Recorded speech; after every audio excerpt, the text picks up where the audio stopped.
My name is Stephen Brocklehurst and I'm an MA student at Metfilm in Ealing. We were set an exercise called Say Something, where we'd have to say something impactful. So I asked myself, what's the single most impactful thing I could say? And so the challenge, as I see it, for all of us is that we are all born alone on an isolated rock in a possibly infinite ocean of space, alone in the dark, as it were.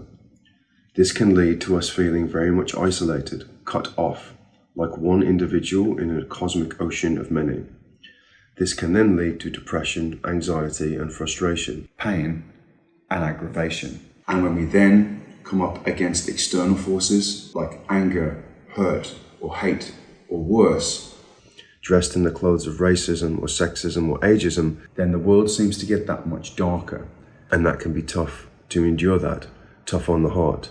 It can seem like an impossible fight to win.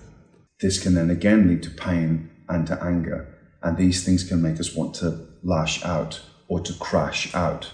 So what can we do to make a difference? What can I say? Well, the answer to me anyway lies in mindset and the onset of a concept. If we find out we are not isolated, not alone, but rather simply part of a much larger grand self, then that can make a huge difference. Mother Nature herself seems to hint, to point, to nudge towards the idea that we are not in fact separate at all, that the forces we think divide us are actually illusions, and this can cause confusion. Any carton of eggs will show you that things occur in different shapes and sizes and colours, but they then provide the exact same nutritious breakfast to us and to others. As for gender, well, it's the male of the seahorse family who gives birth, and the clownfish actually changes gender during its lifetime cruise, although that does beg the question as to which public toilets they use. As for age, Mike Tyson became champion at 19 years old. Planets, trees and mountains can exist for thousands and millions of years, and the newest and youngest of human leaders can allay the newest of human fears. So prejudice based on appearance, gender or colour seems entirely pointless to Mother Nature. Note, as far as separation, 1. In almost all religions, God is said to be everything, and YOUnity, all things. 2. In physics, everything was, if you believe in such things, connected at the moment of the Big Bang, and thus after the grand explosion is connected still by a symphony of tiny strings. 3. In nature, the cosmic entities of planet Earth or the Milky Way are actually interconnected even on an atomic level. 4.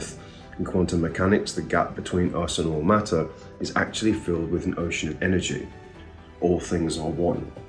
If we perceive ourselves as one piece in an intergalactic jigsaw, that informs our behaviour, and the concept alone becomes a form of saviour. If I behave in such a way as to harm another, or litter or harm the environment, or my cousin, my sister or brother, then I'm actually harming myself. If I work to make myself better, then I'm actually working to improve the whole system, less of a concept and more of an energetic piston. I may be just one grain of sand, but I'm part of a larger beach. Because it's feeling someone else as separate that allows others to mistreat them with impunity.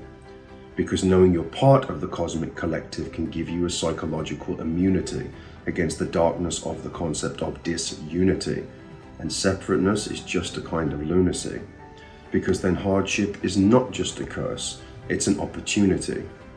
If the universe is actually you and I, and we're talking that we will all live and die, and we're all actually the moving parts of one cosmic engine, then it's a universal community. And it's you and I, but you and I in unity, that I call YOUnity. This is what my mom and grandmother, both educators and now me, try to teach. We can master that. Life's a beach.